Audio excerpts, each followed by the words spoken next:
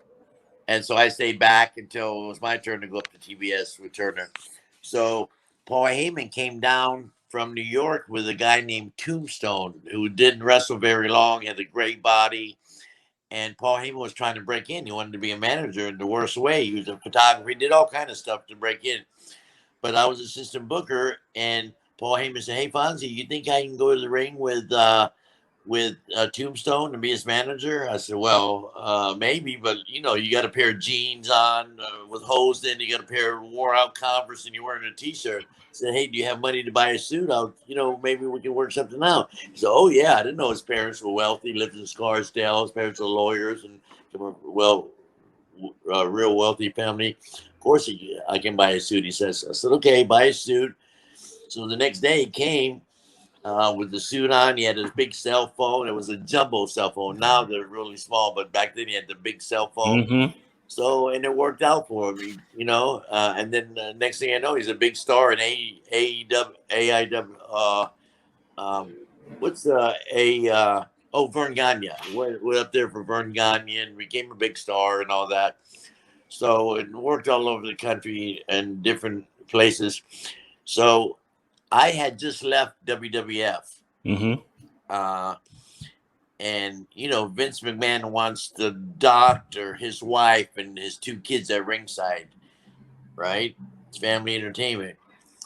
And Paul Heyman called me up. He said, "Hey, Fonzie, you just left WWF." And in fact, we would tape one lot Monday Night Raw back. Did you know I was on the first Monday Night Raw? Yep, yes, you were. Okay, so they would do one live show, and then on a Monday, and then Tuesday we would tape the show, Monday Night Raw for the following week, and then Wednesday we would tape the Monday Night Raw for the third week, and then every 3 weeks we would start one live show, 2 shows in the can. So when I left WWF, I was still on TV when Paul Heyman called me because of the 2 week delay. Right. So Paul Heyman calls me, "Hey Fonzie, how you doing?" I unexpected call. I didn't know anything about ECW. So Paul Heyman called me up and said, "Hey Fonzie, I got this company called ECW." I said, "What the fuck's an ECW?" Because I'm working for all the mainstream companies, Turner, Right. Vince. I didn't work any independence my whole career. You was already used to like WCW, WWF. Exactly. So Paul Heyman calls me up and says, "Hey, I got this spot. I want you to come up for 4 weeks and be the conservative referee. And we're real violent with sex, with blood, with guts, with tables and chairs and all this." And I didn't really know much about it. So I fit right in as anti-ECW. When I came in there, I'll give you, for instance, one of my first things I refereed was Type A death match between Axe, O'Neill, and Rotten, where they tape their hands up, they dip their hands in glue, then they dip it in glass. Now, people have been waiting months and weeks and months for this match. And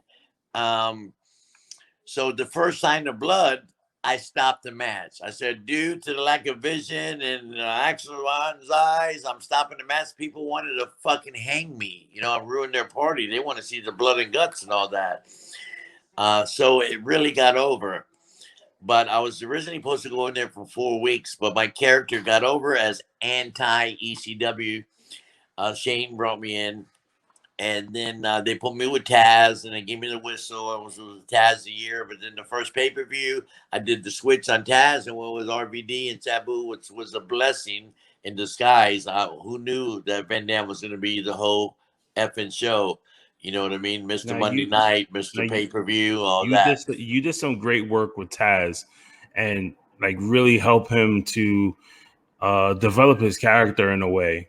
So yeah, we developed together because Taz had like 5 gimmicks. He was changing so much. Boy, whatever the fuck he was, but he never got over until he became himself, Taz. And then they put us together. We helped each other merge into superstars. I'm saying that lightly, but they say I'm a superstar, not me.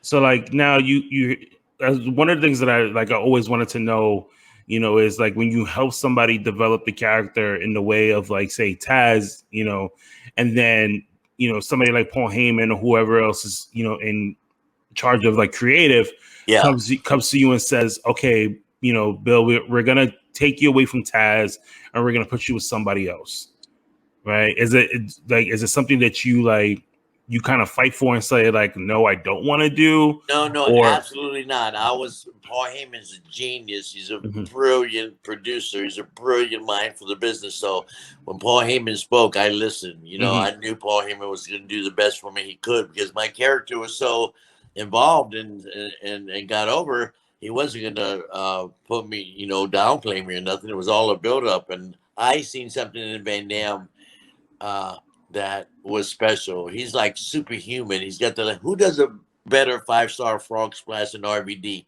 Nobody. Eddie Guerrero, maybe, but not as cool as Van Dam. He's a whole effing show. So speaking of frog splashes, before we jump back into the ECW time. So I don't know if you watch certain current guys. So there is one guy that he's getting pretty up there, and I just want to get your input on his frog splash, and that's Montez Ford from WWE. He's excellent. He's really good, but he's no RVD. Oh, no one's ever going to compare to RVD and the work ethic that he brings to this business. I like that kid. I wish him good luck, and he's on his way to be a big superstar. Definitely. I wish I could manage him in WWE. Hey, call Vince and say, hey, Vince, Fonzie's, working only part-time. And there you go. Weekends he's available for Monday Night Raw. Exactly. I would love to go make another 6 figures in WWE. Of course I would. So, manage that kid, man. Exactly. Perfect fit. So jumping back into the ECW days, how was the locker room back then? Like, you hear so many stories that it was such a family-oriented, oh my God, place. You're so right. It was so right, man. You had a bunch of when I walked in May of 1995 in ECW. I walked in the dressing room. Now you remember I'm used to Hulk Hogan and Ric Flair and Barry Windham and Mike Rotundo, all these big names. And I walk into the dressing room in ECW. I didn't recognize one person in there. Sandman, Taz, all these guys. Who the fuck are these guys? But as time, Paul Heyman created all those characters, man, and he got over. So it was a blessing in disguise. So, but I didn't know one wrestler, Mikey Whipwreck, all these guys, So who the hell are these guys? But man, soon we adapted. I fit right in there. And they said the same thing about me. Hey, who the hell is Fonzie? You know what I mean? But we all blended in and we all helped each other. And it was a family orientated. We wanted to do so good for Paul Heyman. We wanted to bust our ass. That's what, and it was an untapped market. Who knew that blood and sex and the hardcore violence, there was a market for it. But it got over and we, still they talk about it. Look, I haven't worked for ECW in years. I voted a long time ago, Vince, and I'm still relevant to the business because of ECW. I remember my dad got me into ECW. I was watching WWF at the time, and going into my teens. And then my dad tells me, hey, have you ever seen this? Right. And it was ECW. You guys would come on like at 12 midnight. Right. Late. I always lived in New York all my life. It was on MSG. So yes. I remember watching this and I was like, what is this? Like, watching Taz, Rob Van Dam, Sabu, Shane Douglas, just incredible. The list goes on. 2 Core Scorpio, like watching all you guys just like put on this amazing show and then just going all out that and in my mind I was thinking like this cannot be real. Like Right. Right. And who knew there was a big market, man, for the hardcore violence, you know? We created a whole new market in the industry. Now, I know everybody in like ECW have worked together in like some type of capacity form, right? And then recently, we lost New Jack. So like, oh my God. Do you have any like, like memories of New Jack that you might want to share with us? Yeah, let me show. I was with New Jack. I did the last show he was on. We did WrestleMania weekend. Mm-hmm. We had Fan Fest, and New Jack was on the Fan Fest. It was called Wrestle Stock, and it was a 2-day event. And there's New Jack right there. Mm-hmm. He was there was one of his last appearances before he passed, and we got to hang out. We went to lunch and talking about old times, and he was a little bit. He had put on a few pounds, but he looked great. He had a good attitude, but man, when I got the phone call, I was on the plane when I landed. My Mm-hmm. phone was blowing up. I had like 15 messages on my phone. New Jack passed away. I said, "Oh my God, I was just with him WrestleMania weekend for these autograph things, man." It was just blew me away. We've lost so many guys, and we're about the same age, so it really hits home, man. And it was a big car. Look, there's Sergeant Slaughter, the Kevin Sullivan, Virgil, Tony Atlas, Demolition, Nasty Boys, J.J. Dillon, James Ellsworth, Terry Reynolds, just so many guys, Bushwhacker, New Jack, Fonzie, Barry Horowitz, Headbangers. It was a hell of a thing. But man, when we lose one of our guys, it's like, there's not very many left that have been in the business like I have been for 40 years. We're a dying breed, man. It's freaking crazy when one of us passed away. Makes me think about my own mortality. Hey, let me show you something. Go ahead. There was this guy. He was from Mattel Toys, and he liked ECW. I didn't know this. This guy calls me, and I ran into him somewhere, and Mattel. He said, "Hey, I work for Mattel Toys. Have you ever thought about selling a whistle?" I said, "Yeah, multiple times, but I'm looking for somebody to manufacture, put it in the case." And so he said, "Let me handle that." So he set me up with a guy in Mexico. It's a division of Mattel Toys or whatever. But they ended up making me some whistles, and I got them Out of here. It's pretty cool. Extreme Championship whistle. It's a Hey Daddy, Manager Champions, Bill Alfonso. And on the back, it's all encased, really nice. On the back, it's got all my boys there.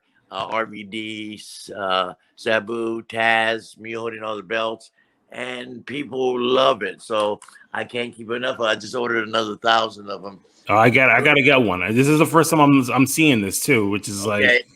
like when we hang up, I want you to text me your address. I'll FedEx you one today. Definitely. Yeah, I'll get you one out in the mail. Yeah, it's been pretty cool. And everybody sells pictures at these fan fests that we do, sells pictures, t-shirts, but I'm the only guy in the business with a whistle. There you go. So I'm cornered the market. So how was it like the final days of like ECW? It was kind of sad because a lot of guys, listen, there's thousands of us, in the sports entertainment business, but there's only a few hundred jobs. You know what I mean? So when ECW folded, I'm being selfish. I wanted a full-time job with Vince, but there's only a few jobs available. A lot of us got left out and without position, but it worked out for me because I started doing these indie shows, which is pretty cool. And I booked all the way through August, September. I mean, every weekend I'm somewhere. This weekend I'm working for AIW and Fort Lauderdale. We're doing a show Saturday and we're doing TV Sunday. Next week I fly. I got that big convention in Jacksonville 2 days, and I'm just booked all over the country. I'm working for AIW out of Cleveland, right?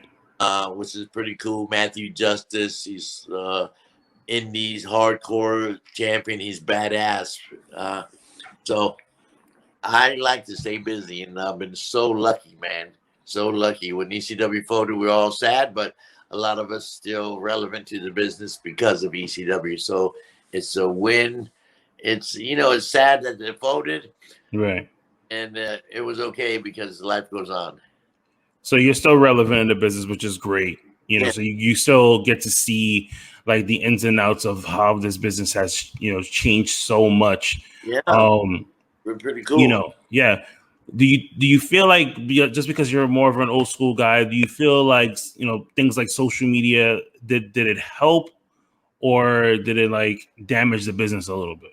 Well, it's evolution. I think it's fine because the fans now are social media smart. You know what I mean? There's no more. You get a letter in the mail. Hey, Can you send me a picture and all that? Now it's Hmm. like instantly message. It's good, man. I'm making money on my social media, which is pretty cool. And I got thousands of friends, thousands of people following me. So it's really cool to be on Instagram, Twitter, Facebook, and all that. I'm not so tech savvy, but I'm learning the business. Thank God, Hmm. my niece and my beautiful, tall Hungarian blonde girlfriend who's really social media savvy.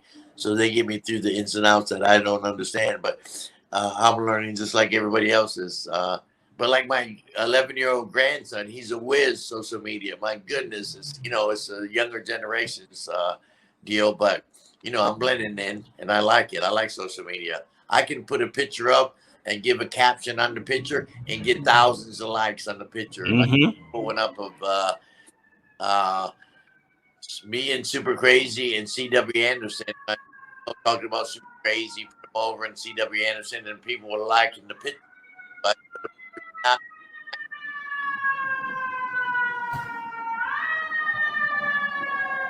already. Hmm. So I'll put a picture of me and Andre the Giant. Hey, he stepped on my foot and broke it, and it still hurts today from 1981. People love that kind of stuff. Yeah, exactly. Because it's just getting that whole, getting to know a little bit more of the history of the picture, and Right. you can just tell a whole lot more from it. I can talk. I can grab one picture and we can talk about it for hours. Exactly. There's that. Who was it? Was this? All kind of stuff, which is pretty cool. You know, I'm like almost like a wrestling historian, kind of, but I Hmm. only talk about what I've done, and it's been a lot. I've been very fortunate. I've been very lucky to be in all these different companies and make a living and put my daughter through college and take her to Switzerland on vacation and all. Live good and bought 3 houses and all kind of stuff. It's been pretty good to me. Wrestling has been my whole life. I've never had any other job but wrestling. Wow. So I'm gonna wrap up this conversation with Hey, one last question. I like call up, Daddy. I'm happy to be here, and hopefully Thank you. we covered a lot, but maybe next one we're talking about Barry Windham getting a shot in the leg by hour before he wrestled Harley Race 60 minutes. Ooh. We never talked about Roddy Piper shooting an alligator. We never talked about the near plane crash with superstar Billy Graham, Sir Oliver Humperdinck, Kevin Sullivan, Ron Bass, and Bill Alfonso. Let them know. We never talked about. Oh, we're definitely going to talk about that in part 2. So if you guys enjoyed this, this interview, there will be a part 2. It'll be more of the stories of different matches with Bill. And it will, you know what? We're gonna leave this with this one right here, right? Okay. So if you can referee one more match, right? They said that's it. There's no more. What is your dream match to ref? Currently or any character. Anyone, it doesn't matter. You Passed away. I can Yep, put. you could put them together. This is a dream match. Okay.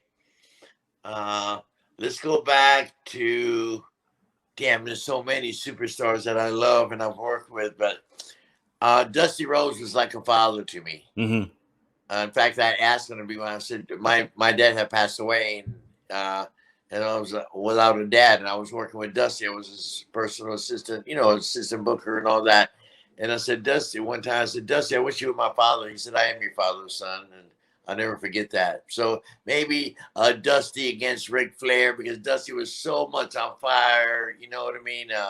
Ric Flair was such a great champion. Harley Race. Oh man, that's a really tough question. That's a really tough question. But Dusty would be involved. I like the Nature Boy. We got along. I refereed so many of his 60-minute Broadways with Barry Windham and all these other cats, man. It's just that's a great question. I got about 50 matches I'd like to put talk about. Well, you know what? That sounds like we're gonna have a part 3, and we're just gonna do a straight booking episode. Exactly. So, guys, so much, man. Frick, I enjoy myself. I like talking. I like talking about wrestling because that's the one thing I know. Mm-hmm. Anything in life is professional. The sports entertainment business. My girlfriend says I talk too much. She does not. She didn't know anything about wrestling, so God bless her to put up with all my shit and going out of town. This is why I do this show here, so I won't bug my wife about wrestling. There you go. There you go. I invited her to some of the shows all over the country. She said, no, thank you. But Oh man, Bill, thank you so much, guys. Let's give it up one more time for Bill Alfonso.